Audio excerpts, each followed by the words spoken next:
Live from Austin, Texas, with host Rosie Newberry. Local trends, shopping, and more. This is Studio 512. The following portion of Studio 512 is sponsored by the Austin Trail of Lights. An Austin classic is back, y'all. It's the Trail of Lights at Zilker Park, happening now through December 23rd. Executive Director of the Trail of Lights Foundation, James Russell, is here to tell us more about what to expect from this traditional favorite. James, good morning. Good morning.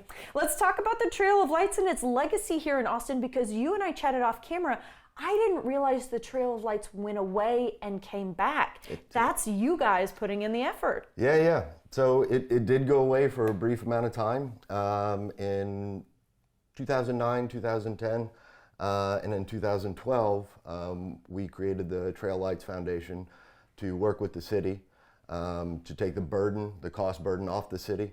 Now it's a public-private partnership, and it's fully paid for by private dollars. Which is amazing, and it continues to grow. Look at how beautiful it is. Yeah. And so 61 years is what we're celebrating That's this year. Right. This year's 61. Wow. Last year was the big anniversary, and we'll have another big anniversary in 9 years. Oh man, coming up. And so you went when you were little, is that right? I did. What are your memories? I remember driving through it. When I was a kid, it was a drive-through, and it was kind of a thing that you would do on a whim. Mm-hmm. You know, you go to Chewy's or whatever for dinner, and parents would say, "You want to swing by the trail lights?" Sure, and you cruise on over. Now, can't do that. It's an event. It's a bit different with our population and just the whole growth of that area.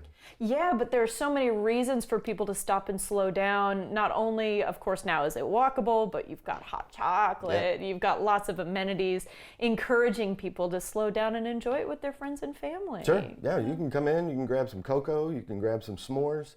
We have food trucks, as you would expect from any event in Austin. We have, obviously, Santa and Mrs. Claus. Lots of activities for the kids, letters to Santa. We have a toy shop, and our friends at H-E-B are always out there giving out books, age-appropriate books for the kids. Which is so cool. And through our stewardship of the event since 2012, I think we've given out 600,000 books to the community. That is amazing. So a lot of returning favorites. Is there anything new to expect from the trail this year? Sure, we always try to add something new each year. This year we have a couple new things, something we're calling the Neon Zoo, and it's our friends over at Ion Art. If you're familiar with them, they build these beautiful neon structures. So we have an area for that out there. We've added a new tunnel this year. Okay. We're called it the Texas Tunnel. Of course, as one does. It looks like a West Texas sunset. If you've ever been to Terlingua or something like that, it's really beautiful. It always, to me, looks like almost like a different planet. Totally. Yeah. And this does. That's really cool. Okay. And what would be your tips for someone to get the most out of their visit? Because you and I were talking off camera about, the explosion of population in Austin. Yep. So we're going to have some folks who are going out there for the very first time this year. Sure. We always encourage people to plan their date, plan their trail trip. Go to the website. Obviously, we have live music every night with our local musicians. Find the artist you want to see or whatever day works for you. Get your parking pass ahead of time. Austin High School is a place to park if you don't want to come south of the river. You can also park in Zilker Park, but that's pretty limited.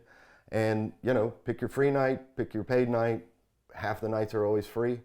And just plan ahead and always check the weather. Yeah, I was going to say you're skating by that real quickly, but I want to make sure that we double down on that. There are a lot of free nights, y'all. Yeah, right. Especially during the week, that kind of thing. Our commitment with our stewardship is that half the nights will always be free. That is amazing. Adults, kids, everybody. That's awesome. We do that every year, and we just like to welcome as many folks as possible. Oh, that's so sweet. And speaking of, what are the correct ages for, someone to come out and enjoy the Trail of Lights? Yeah, well, it's for everybody, whether you're in a stroller or a walker. Families come out. We do encourage people to check the website for prohibited items. Okay. It's not a fun thing to talk about, but it is a thing to talk about. Of course. The obvious things, but it is for everybody. everything out there is age appropriate. Okay, so even if you've got little bitty ones, nothing's gonna. I went to the Nightmare Before Christmas out there at Lady Bird Johnson Wildflower Center. That could be maybe just a little bit more spooky. The Trail of Lights is for all ages. Totally for all ages. Parents know their kids better than anybody else. Yeah. Depending on their age, there's always a meltdown limit. So plan accordingly when you get out there. Are you a parent? I am not. I was gonna say, people who know, yeah, there is a meltdown limit. There is. So, dress appropriately for the weather. Check the weather before you come. Last night was pretty warm. It's actually colder in the studio right now than it was out in the park last night. Yeah, and our KXAN meteorologists are always happy to help you out with that. They are. And we so appreciate you guys being partners with us. Oh, likewise. It's just such a wonderful thing to continue to support. And what does it mean to you to keep something like this going and with such wonderful stewardship as we head into, your 6th decade? Yeah. Well, simply speaking, it's just an honor for myself and our board just to be a steward of this event. At the end of the day, this event isn't owned by us. It is just currently under our stewardship. So the next group of folks that come in behind us to take care of it, we're trying to make sure that we're doing everything right so that it's a seamless transition to that. So that's really an honor. And you guys are doing everything you can to keep it nice, sparkly, fun, holiday forward. We just have to say thank you. We really appreciate it. Happy holidays. Thanks. All right, guys, there are a lot of opportunities to see the lights for free. There are tickets for Zip and Platinum passes as well. You can see the full schedule at austintrailoflights.org. The preceding portion of Studio 512 was sponsored by the Austin Trail of Lights.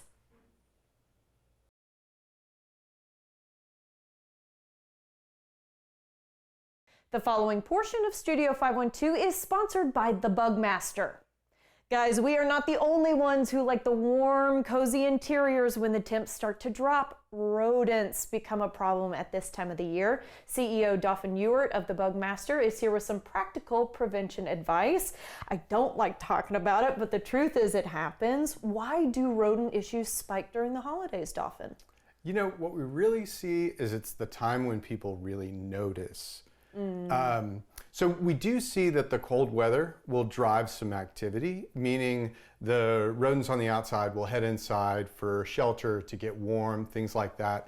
But also you're getting into areas of your house that you don't normally get into, storage areas, maybe you stored, decorations and things like that. You're getting into your attic, places that you don't normally go. And it tends to be a time when a lot of people find things they didn't know were going on. Oh, okay, a little bit uncomfortable. So what early signs should homeowners look for before the unwanted guests arrive? Yeah, it's a great question. And, the thing about mice and rats and the animals that tend to get into our houses is they don't tend to first go to the places where you are. Right? And so a lot of the areas are kind of hidden. So the things that people notice a lot initially are things like noises, right? And by the time you're seeing little droppings, so mice will leave little pellets as droppings, and by the time you're seeing those, you actually have quite a bit of activity probably.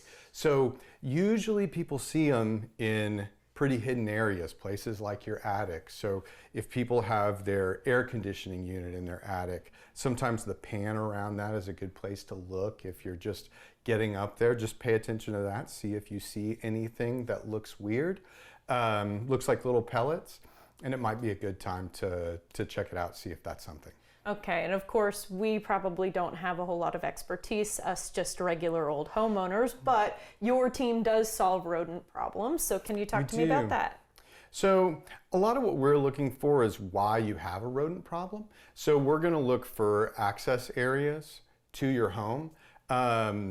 Rodents can use a lot of ways to your house that you wouldn't think about. Power lines and tree branches, different things like that. With the way roofs are put together or siding is put on, there's a lot of kind of hidden areas that they can get into that you wouldn't think about. Okay, important stuff. Dauphin, thank you. Of course, thank you. To start a quote with a quick response time, go to thebugmaster.com or call the number on your screen. The preceding portion of Studio 512 was sponsored by the Bugmaster.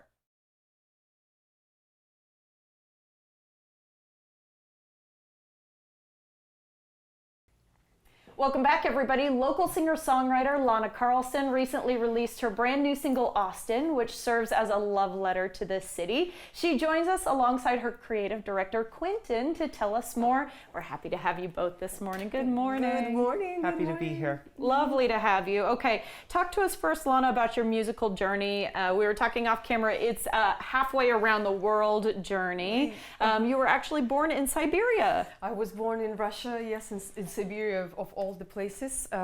Mostly spent my childhood in St. Petersburg, and then I moved to Paris, and when I went to school in Paris.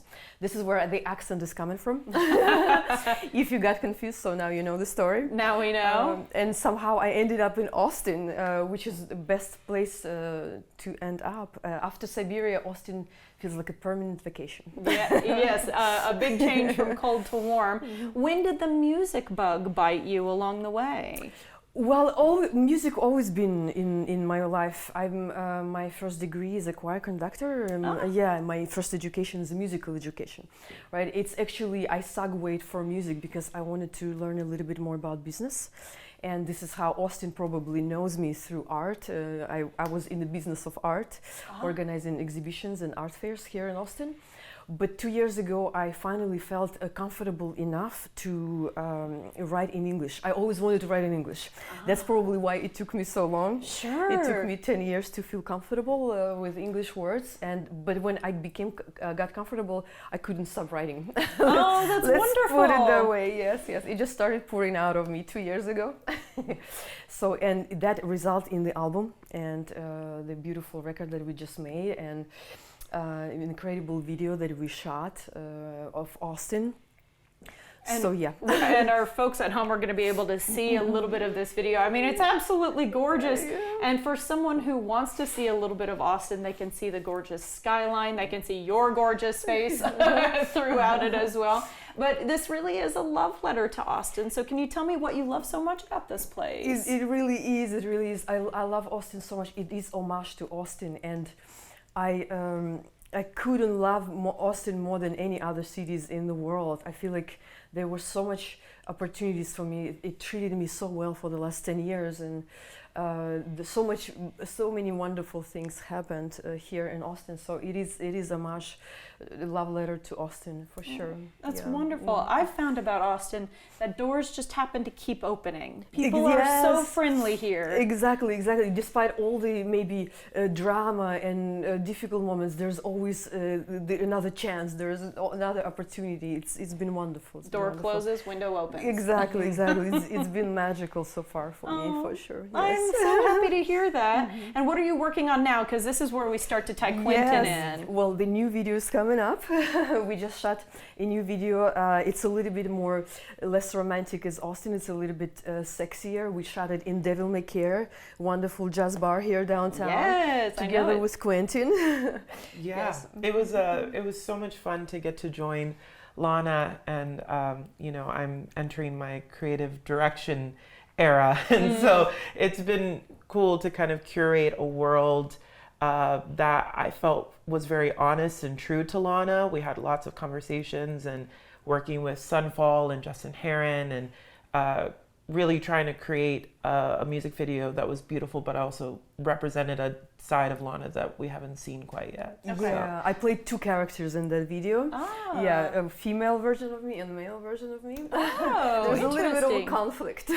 And in Devil May Care, which I feel like is an appropriate setting. It was a perfect setting Yeah. for that. Yeah. wonderful. And Quentin, you said you're entering your creative director phase. Yes. But you yourself are a musician. Can you tell us about your background? Yeah, I've been doing performance, and I did professional theater for 10 years, and had a wonderful band called The Past Lives that we did ACL and all these wonderful things. And now I'm about to enter my solo career starting at the top of next year. Quentin is here more Wow. famous than me. No, That's not at all. amazing. But, Congratulations. but thank you. And so it's been really fun, but I've always loved being behind the camera as well as in front of it. I love styling, I love clothing, I love fashion, I love every aspect of art. And so Quentin was incredible directing me. He was kind of not only director but also choreographer, the stylist. All the idea, all the concept came from both of us, but he literally finalized it in the perfect way. I was gonna say, well, I love your outfit today. thank you so much. I love the Thank way you. you styled Thank yourself, you. so Thank I'm you. not Thank you. surprised that you have the Thank talent. you so much. Thank you for that. Yeah. And so what can we expect to hear from you in the coming year?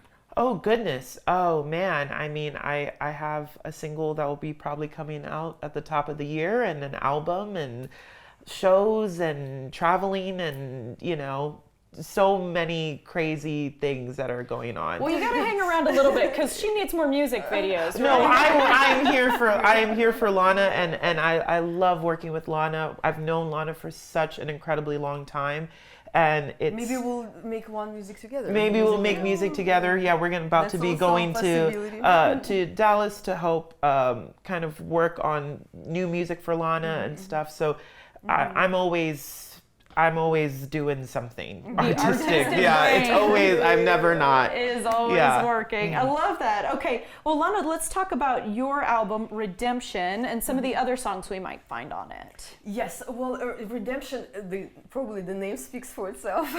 It's a pretty dramatic album, and just reflects on kind of a period of my life. It was a very emotional time, and songs called such as Demise, Purgatory, Poison, Freedom Isn't Free. Yeah, so it's pretty dramatic.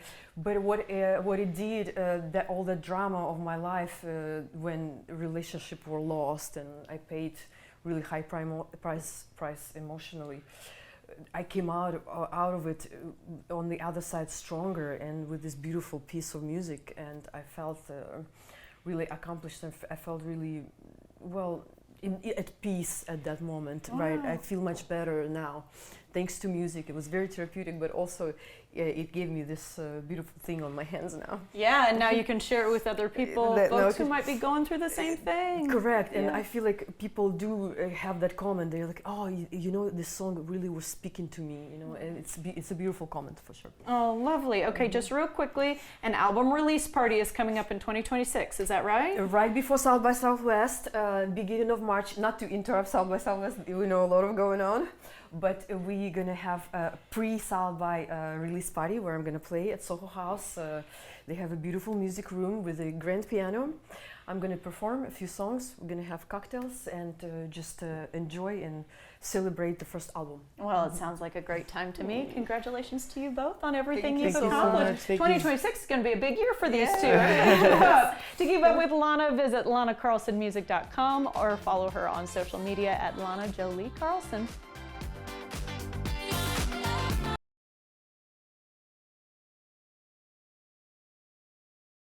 The following portion of Studio 512 is sponsored by Pins Mechanical Co. Pins Mechanical Co. is the perfect place to spend time with your loved ones this holiday season. They've got a ton of things to see and do. Ashley Hill, Assistant General Manager, is here to tell us more. And Ashley, my first question is, what makes Pins Mechanical Company a great place for holiday gifts? Pins Mechanical is the perfect place to get your gifts just because we have so much to do in over 40,000 square feet.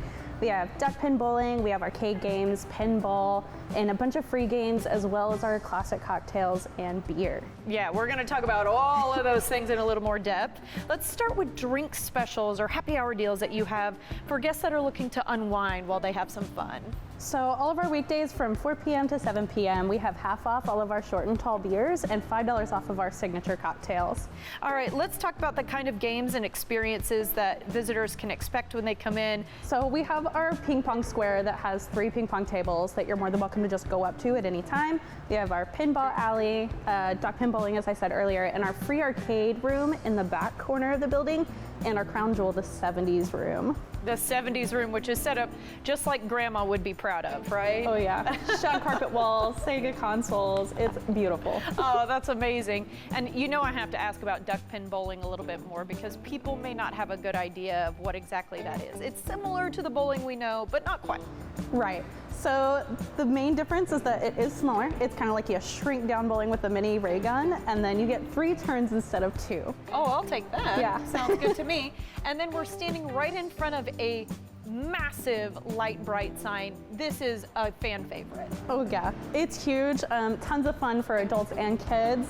We have a lot of different color options and we see everything on there. Yeah, you can come up here and just literally pull colors and start designing, right? Yes, we've seen Super Mario, Pac-Man. Let's talk about any spaces or special amenities, maybe for groups looking to host an event, corporate events for the holidays, or maybe just a get together with the family. Oh yeah, tons of options from groups as small as like 8 all the way to 1,400. One of our favorite spaces is the mezzanine that provides kind of like a private venue where you can see all of the action below. So let's talk about an offer that you have going on right now, which makes it even more tantalizing to give for the holidays. Ooh, so we do have a holiday special on gift cards. If you order online, you get a $25 bonus gift card for every $100 that you spend and a $10 bonus gift card for every $50. Okay, sounds good to me. Happy holidays to you. Happy holidays. Check out their website, pinsbar.com, for more info on games, daily specials, and how to book your next event. The preceding portion of Studio 512 was sponsored by Pins Mechanical Co.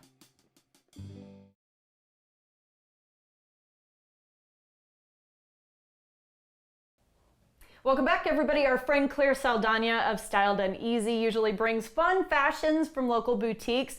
This time, though, she's brought a designer to us, which is really exciting. Hello. It's Matt Harris, Pearl aficionado of Matt Harris Design. So y'all, good morning. Good morning. It's so great to be here. So good to have you. And Matt, this is a semi-recent change for you. You've done lots of other businesses, but you decided to follow your passion. It is. It sounds so corny, but yes, you can follow your passion, do the thing that you want to do, that you always wanted to do. And this has been bugging me for like 30 years. I've loved pearls, but I ran a software company, did all sorts of other things, and finally a few years ago I turned 50, and I figured it's time to make a mark and follow my passion. So I quit it all to start designing pearl jewelry.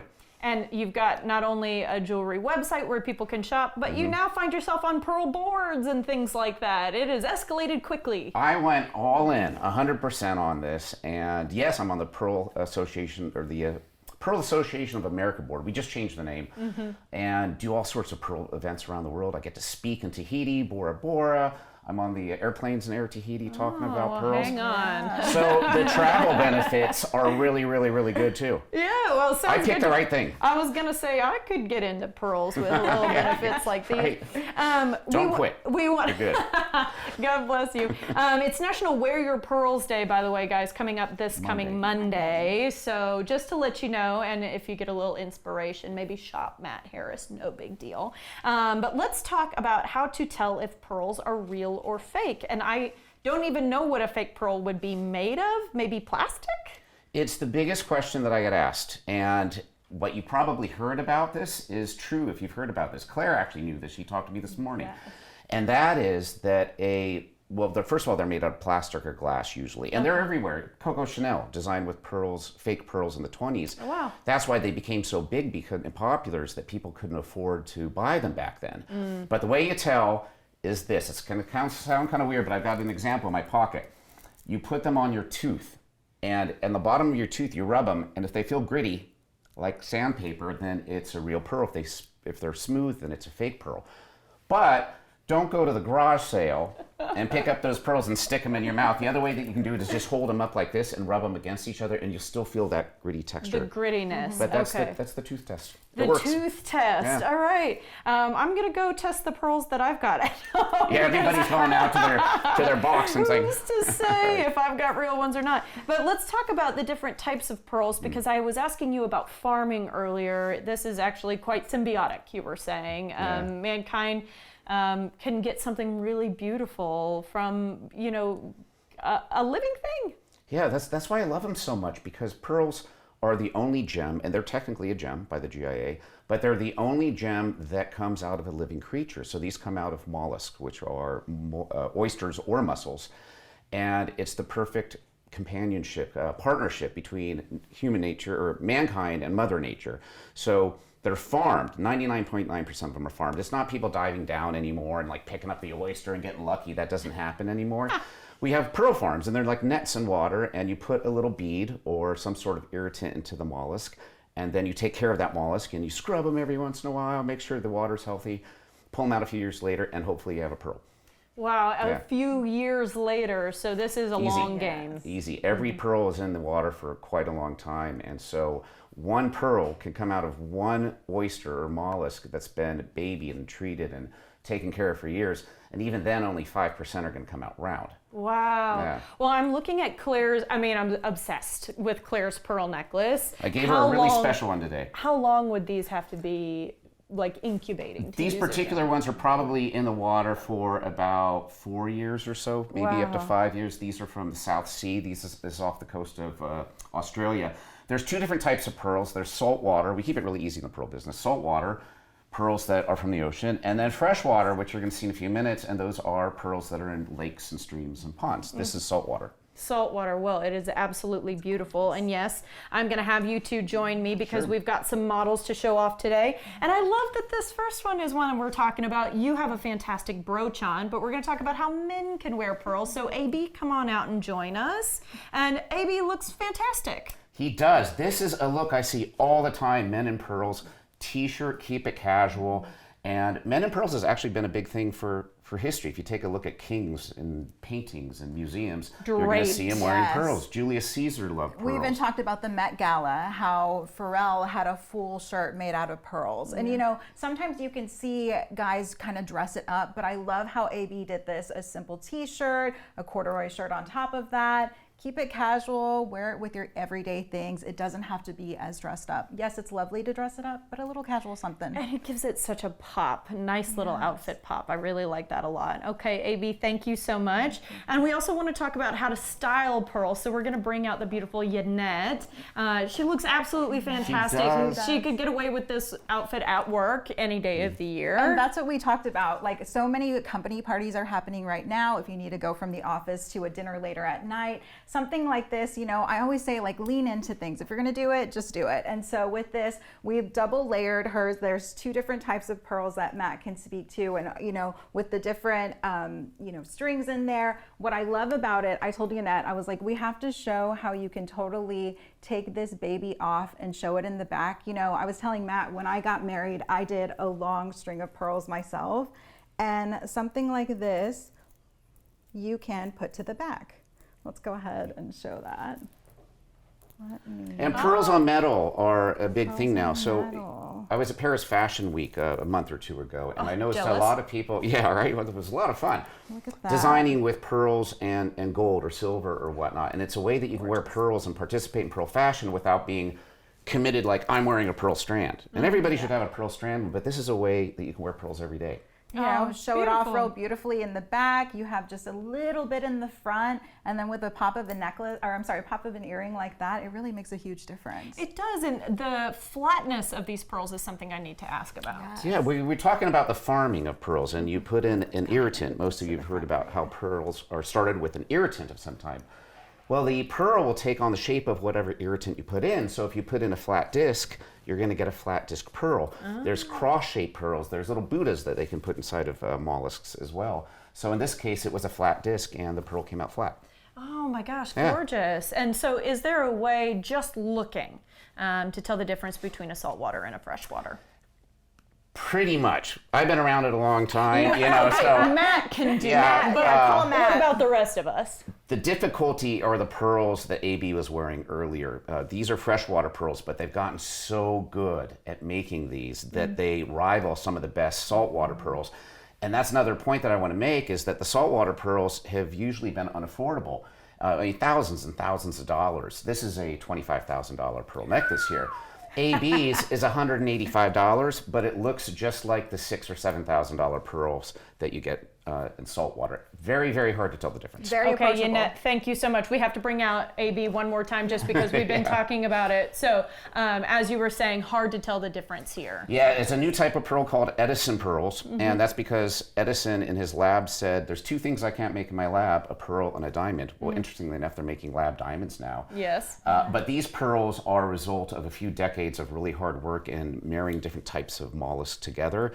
controlling the nutrients in the water, and all sorts of care to make sure they come out really good and rival the South Sea pearls. I wish we could talk about this for so much longer. We'll could. have to leave. We could, couldn't we? Yeah. We're going to have to leave it here, but thank my you all thing. I so love it. much. And Matt, thank you for Thank joining you. us today. Thanks Claire, for having us. good find. Yes. All right, Claire is a commercial and personal stylist and a closet organizer. Learn more about what she offers and see her portfolio at styledoneasy.com.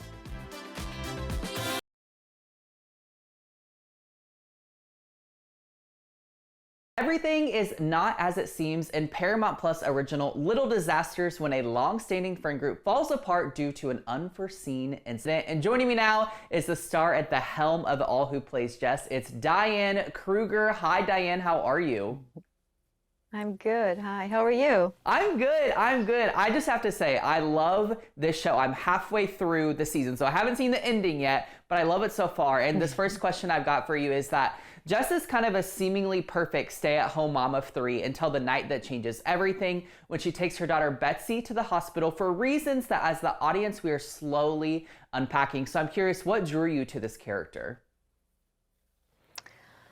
Well, it was a real page turner. When I got the scripts, I got the first 3, and I remember thinking, wow, what happened? Was it her? No, it wasn't her. Like, what's going on? Like, I love shows like that, you know, who keep you on your toes. And then I thought it was one of those rare shows where really women are at the center of a great show, and the way we talk about motherhood and female friendship and relationship challenges once we become parents, I thought felt so truthful, and there was a lot there that I could relate to. You know, I'm a young mother myself, and having witnessed girlfriends of mine go through mental health issues after becoming a parent, I just thought it was an interesting way of exploring that darkness. Yeah, I'm glad you said that, because that's actually one of the things I really picked up on by watching these first few episodes. It's that there's really this kind of rawness, but also mystery to your character, Jess, and her relationships with both her husband and the friends. So you kind of tease it there a little bit, but can you tell me a little bit more about how you kind of went into, you know, tapping into the character of Jess and kind of who she is? Yeah, so it's a little difficult to, you know, talk about it too much because it would give away some of the plot. But so Jess clearly, when we meet her, is a little off. She's struggling with mental health issues after having welcomed her 3rd baby, and she has a really hard time admitting to her husband, or really anyone, that she is struggling. And so she presents herself in a light that is becoming increasingly difficult to deal with from her family, but also her friends. She's kind of alienated herself from a lot of her friends because of that. And as the show unfolds, you really get to go into her head and you see what's going on. And yeah, the show is taking off.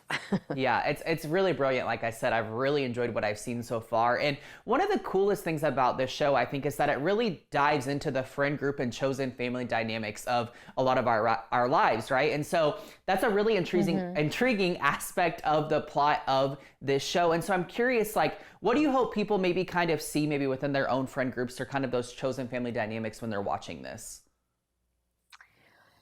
You know, I really feel like the show's a mirror to a lot of people who've become parents, whether it's the relationships, the men or the other women.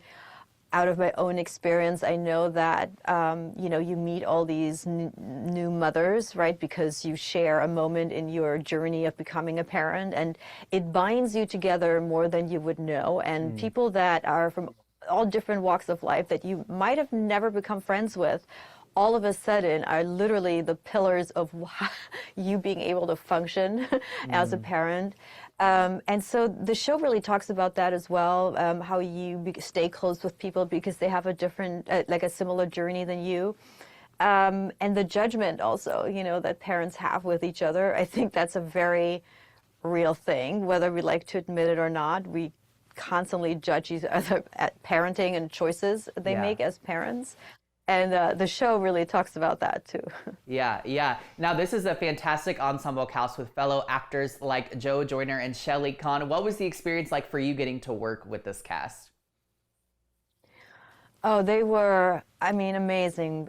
All of us were mothers in real life, and so I think all of us felt like we wanted to bring as much truth and personal experience to these characters. And I love that the show itself doesn't judge the different types of parenting and different styles of motherhood.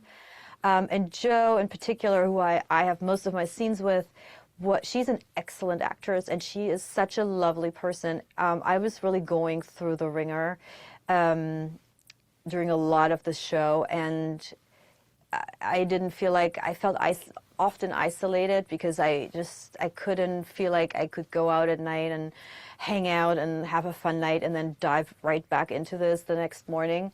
So I didn't join the group of cheeriness that comes with shooting abroad a lot, but the support that I had from her and just every day on set being there is amazing. Oh man, I love hearing that kind of off-screen dynamic, which is then kind of, you know, really makes sense why you clicked so well and your dynamic was so well on screen together. Now, one of my final questions for you here, Diane, to the mothers out there who may be experiencing similar traits to Jess, like feeling the need to always be perfect, or even perhaps overcoming some mental health hurdles in whatever way that looks like for them, any advice you would share with them, or maybe comfort that you hope they find within the show? I don't know if I have advice because that's such a personal and difficult journey for women. And I know for myself that it's difficult at times to admit that I need help or that I'm struggling. And if anything, hopefully the show is just a mirror to show that every woman is going through this to less or, you know, of a lesser degree or more of a degree of dealing with that darkness and finding yourself as a woman again.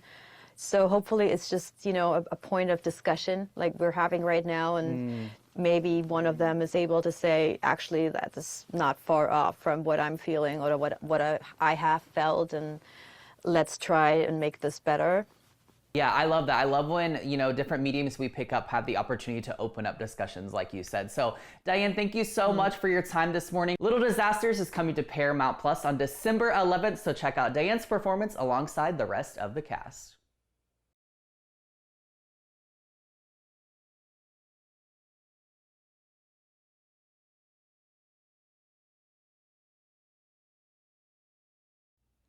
Content segments during Studio 512 were paid for by the Austin Trail of Lights, the Bugmaster, and Pins Mechanical Co.